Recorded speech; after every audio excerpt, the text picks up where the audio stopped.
¿Quién como Dios? Un saludo muy especial para los que hasta ahora se conectan con nosotros para asistir a este video, donde vamos a hablar un poco acerca del Padre Celestial en el Antiguo Testamento.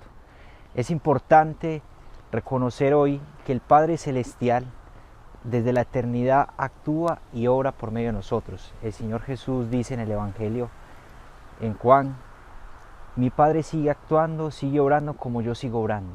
Entonces el Padre desde la eternidad ha estado obrando.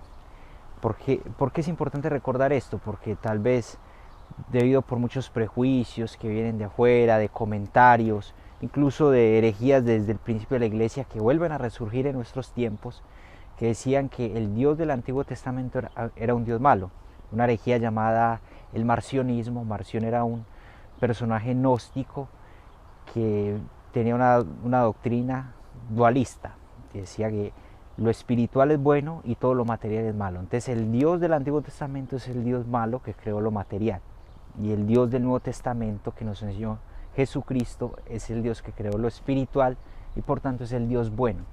Pero esas concepciones dualistas no tienen cabida en nuestra fe, porque es una concepción errónea de lo que es el Padre, porque tal vez no han conocido a profundidad el misterio del Padre que se revela desde el Antiguo Testamento, que empieza a aparecer ya en Génesis capítulo 1 versículo 22, cuando el Señor crea, dice, hagamos al hombre a nuestra imagen y semejanza.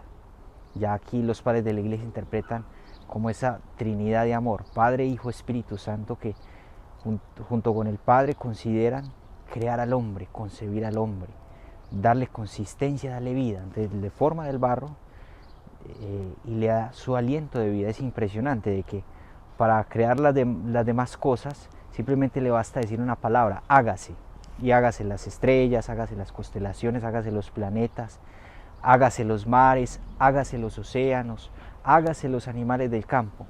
Pero para crear al hombre no simplemente le basta un hágase, sino que le forma él mismo con sus manos y le exhala su espíritu. Es así que se hace a su imagen y semejanza, porque le da una voluntad para amar, un corazón para amar, para perdonar, y le da un entendimiento para conocer la verdad, para conocer el bien, para conocer el camino por donde debe andar para llegar al fin al que ha sido creado. Entonces ya aparece aquí el Padre. Obviamente ese plan, como conocemos, por el pecado queda transgredido y queda rota esa unión que teníamos con Dios, esa unión que teníamos con el Padre. Cuando Adán y Eva están en el paraíso, veían al Padre, le amaban y se sentían tranquilos, pero después del pecado empiezan a temer y a esconderse, que en el fondo es lo que nos aleja del Padre. No que el Padre sea malo, sino que nosotros nos alejamos de Él por el pecado, por las faltas que cometemos. Entonces empezamos a tener una concepción errónea, como hizo Adán y Eva en el principio. No reconocen su falta, no reconocen su culpa, sino que lo mismo que hace Adán es, la mujer que me diste me hizo pecar. Y la mujer le dice, por la serpiente que me tentó. Entonces siempre es echarle la culpa a lo externo, al ambiente, al contexto. Y eso aparece muchas veces con el Padre. Entonces no nos acercamos al Padre, no confiamos en el Padre porque creemos que eso es un Dios malo, que es un Dios castigador, que es un Dios permisivo, pero vemos que ese Padre no es así. Ya desde antiguo, cuando empieza a restaurar el plan que se había dañado por el pecado, cuando llama a Moisés, le dice que vaya y preséntese ante el faraón, en Éxodo capítulo 4 versículo 22, y Moisés le dice, Señor, pero ¿qué le voy a decir al faraón? Dígale al faraón que yo llamo a Israel mi hijo, a que venga a darme culto en el desierto, que yo llamo a Israel para que lo deje salir, para que venga a darme un culto en el desierto. Entonces Dios desde ya concibe esa paternidad con su pueblo. Por eso Él dice, yo seré su Dios y ustedes serán mi pueblo, pero a ese pueblo lo consideraba como su hijo.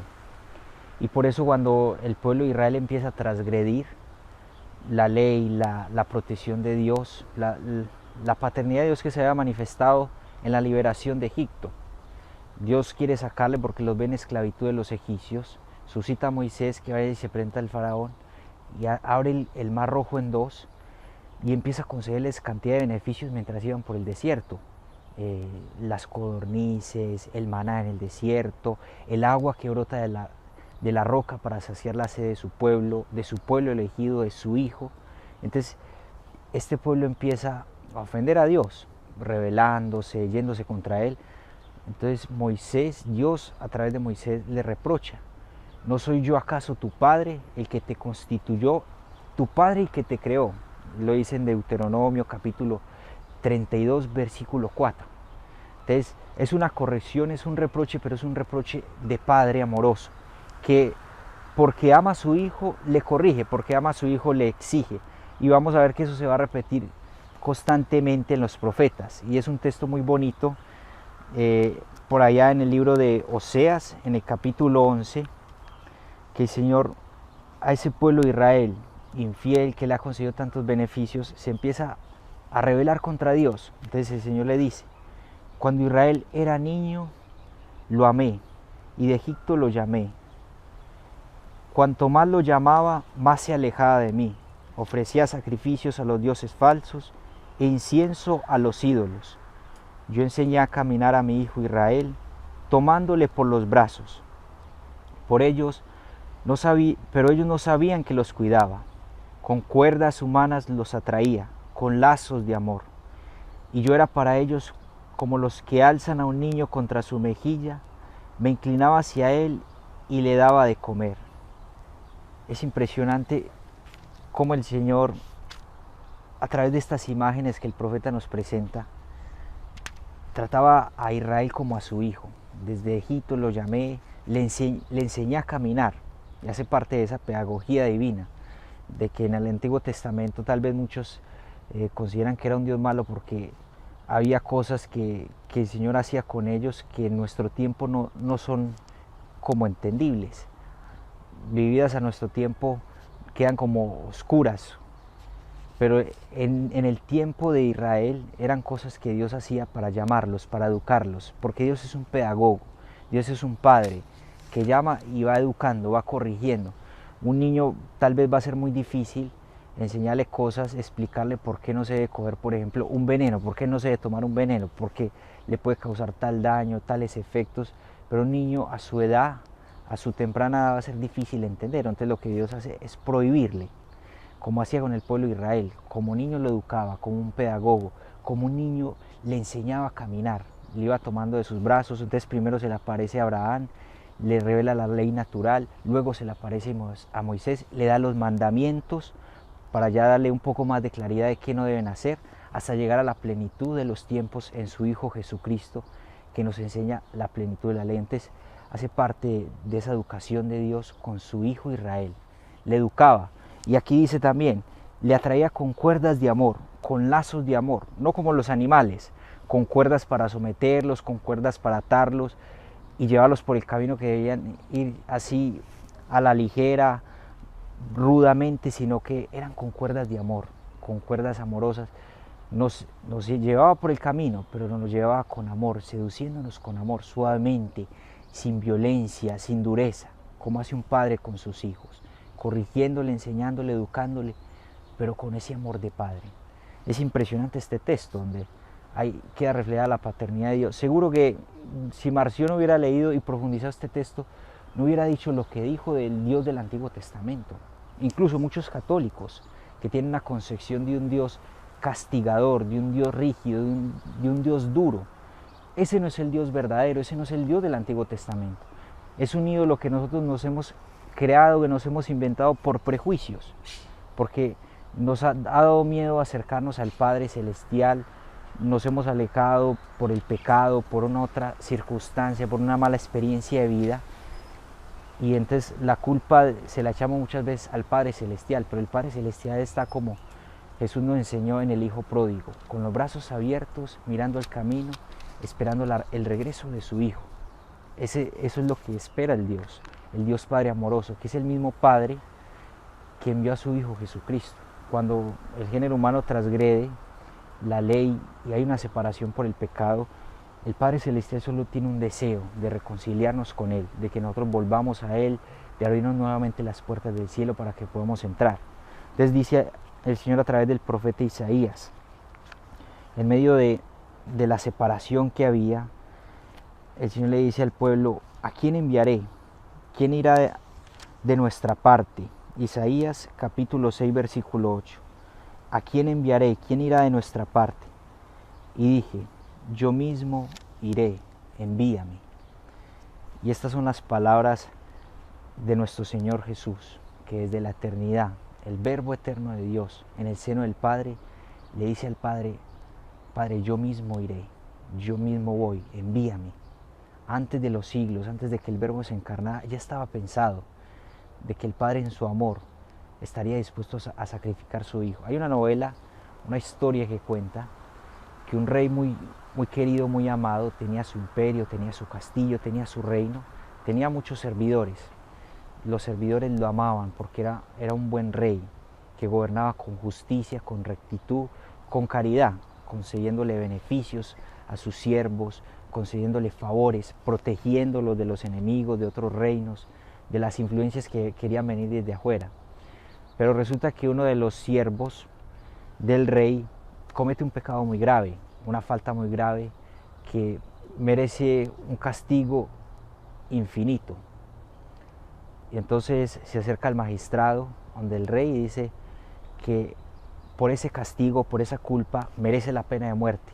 Merece la pena de muerte o que sea perdonado, pero si es perdonado va a ser violada la justicia. Va a ser un mal ejemplo para los demás del reino. Entonces los demás, al ver cómo se transgrede la justicia, van a cometer crímenes mucho peores que los que cometió este siervo inicuo, y se va a convertir el reino en algo desordenado, donde no va a haber justicia y rectitud, donde se maltratarán los unos a los otros, porque esta justicia no fue corregida, esta injusticia no fue corregida. Es el rey muy pensativo, se va, entra en su oficina y no sabe qué hacer. Si perdonar a este hombre, violando la justicia, transgrediendo la justicia. Y llega en ese momento, mientras el rey estaba pensativo, llega su hijo el príncipe. Le dice: Padre, he hablado con el magistrado, me ha dicho que hay una forma de salvar esto que ha acontecido. Y es que uno se ofrezca su vida por aquel que ha transgredido la justicia. Y el rey, como que intermedio, se ríe, entre sí se ríe, pero ¿quién va a dar la vida por este hombre inicuo, por este hombre injusto, que ha cometido un pecado de tal grandeza que merece el castigo, que merece la pena de muerte? Y el hijo agacha su cabeza, y luego mira al padre, saca una cruz que tenía en sus manos atrás, se la muestra al padre y dijo: yo me ofrezco, Padre, yo estoy dispuesto a dar la vida para que ese hombre se salve.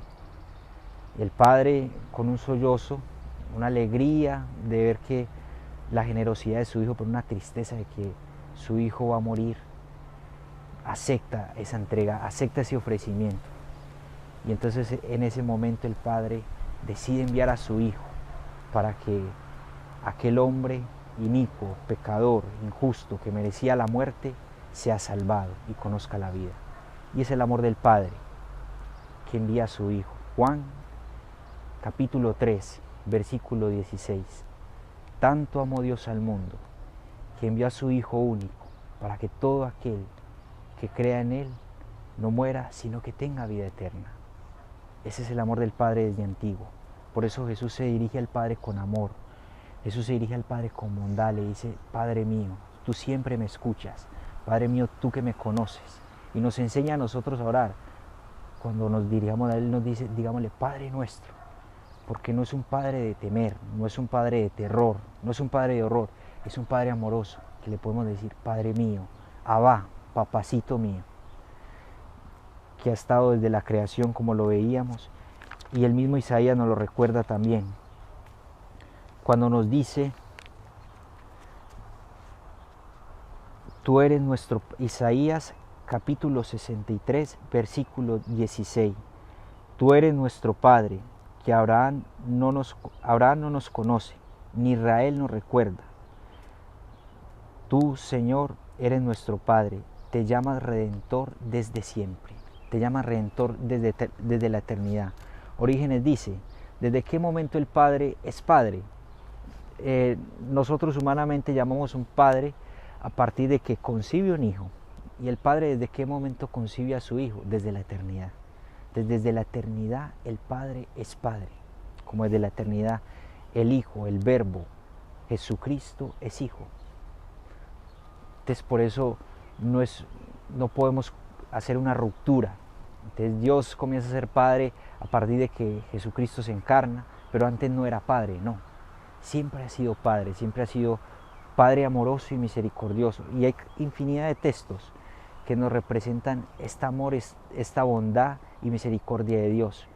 En la misma ley, en la misma Torah se dice, lento a la cólera y rico en clemencia, lento a la cólera y rico en piedad, rico en bondad. Así era el Padre con Israel. Eran muchos los errores que cometía, pero Él era paciente y le manifestaba y lo atraía con cuerdas y con lazos de amor, porque es un Padre bondadoso y misericordioso, dispuesto a perdonar, dispuesto a saldar las deudas de su Hijo. No vino a cobrarle cuentas a la humanidad, a los hijos que han transgredido la ley, sino que vino a pagarlas. Él mismo dando lo que más amaba, dándose a sí mismo, dando a su Hijo eterno. La Trinidad es una familia de amor, Padre, Hijo, Espíritu Santo. El Padre que engendra al Hijo desde la eternidad y lo contempla y lo ama. El Hijo que es engendrado por el Padre y contempla a su Padre y le ama. Y ese amor que brota entre el Padre y el Hijo se produce el Espíritu Santo. Ahí estaba para Dios ser feliz eternamente, infinitamente, sin necesidad de la creación, sin necesidad de los seres humanos. Pero es tan infinito su amor que nos decide crear. Santo Tomás de Aquino dice que el bien es difusivo de sí. El bien no es egoísta, no se encierra en sí mismo, sino que se expande, se transmite. Entonces, Dios en ese amor infinito que quiere transmitir, crea al hombre, le forma con sus propias manos, le da su espíritu para darle su amor.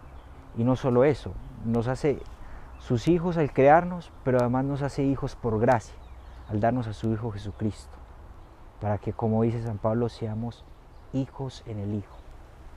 Y que cuando nos mire, nos pueda mirar y decir como a su Hijo Jesucristo, este es mi Hijo amado, en quien tengo mis complacencias. Dejemos ya de lado todos los prejuicios, dejemos ya de lado todas las falsas concepciones, erróneas concepciones de un Dios castigador, de un Dios justiciero, de un Dios malo, de un Dios perverso. Es un Dios pedagogo que va educando a sus hijos hasta llevarlos a la plenitud del amor, hasta llevarlos a la plenitud de la ley.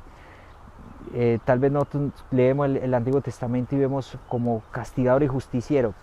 Si nosotros vamos a un barrio donde hay matanza, donde hay muerte, que para sobrevivir la gente tiene que andar armado para protegerse, si se va a llevar el Evangelio allí, tiene que ser de un modo progresivo. Entonces lo mismo hizo Dios con un pueblo que vivía en medio de la idolatría, en medio de cantidad de dioses, en medio de iniquidades que se cometían, matanzas atroces. Poco a poco Dios los va educando hasta llevarlos a lo que nos enseñó Jesucristo. Amad a vuestros enemigos y orad por aquellos que os persiguen.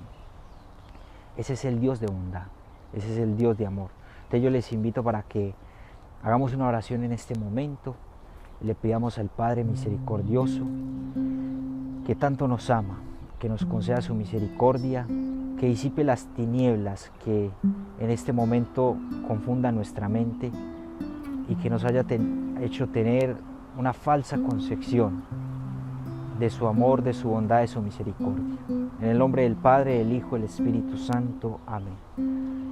Padre de amor, Padre de misericordia, yo te clamo en este momento para que vengas a abrazarnos como abrazabas a tu Hijo Israel. Le tomabas sobre tu pecho, le acariciabas, le alimentabas cuando caminaba en el desierto, cuando caía por sus pecados, se tropezaba, se hería, se dañaba.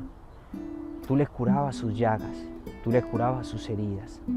Ven, Padre misericordioso, en este momento a curar todas las heridas que el mundo ha causado, todas las heridas que hemos recibido de los hombres, todas las heridas incluso que podamos haber recibido de nuestro Padre en la tierra, que no fue una viva imagen de tu amor, que no nos transmitió con fidelidad la verdadera imagen de Padre que eres tú, Señor, que eres tu Padre misericordioso.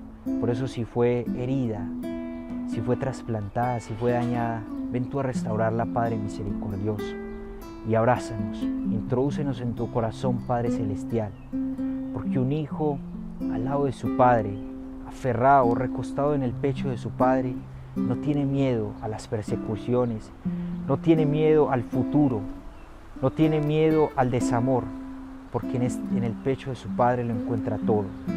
Hoy nos aferramos, Señor, Padre celestial, a tu corazón, para encontrar el amor, la paz, la seguridad y la tranquilidad que le falta a nuestra alma. Padre nuestro que estás en el cielo, santificado sea tu nombre. Venga a nosotros tu reino. Hágase tu voluntad en la tierra como en el cielo. Danos hoy nuestro pan de cada día. Perdona nuestras ofensas, como también nosotros perdonamos a los que nos ofenden. No nos dejes caer en la tentación y líbranos del mal. Bendícenos, Padre celestial, y danos tu amor, en el nombre del Padre, del Hijo y del Espíritu Santo. Amén. Y después de Dios,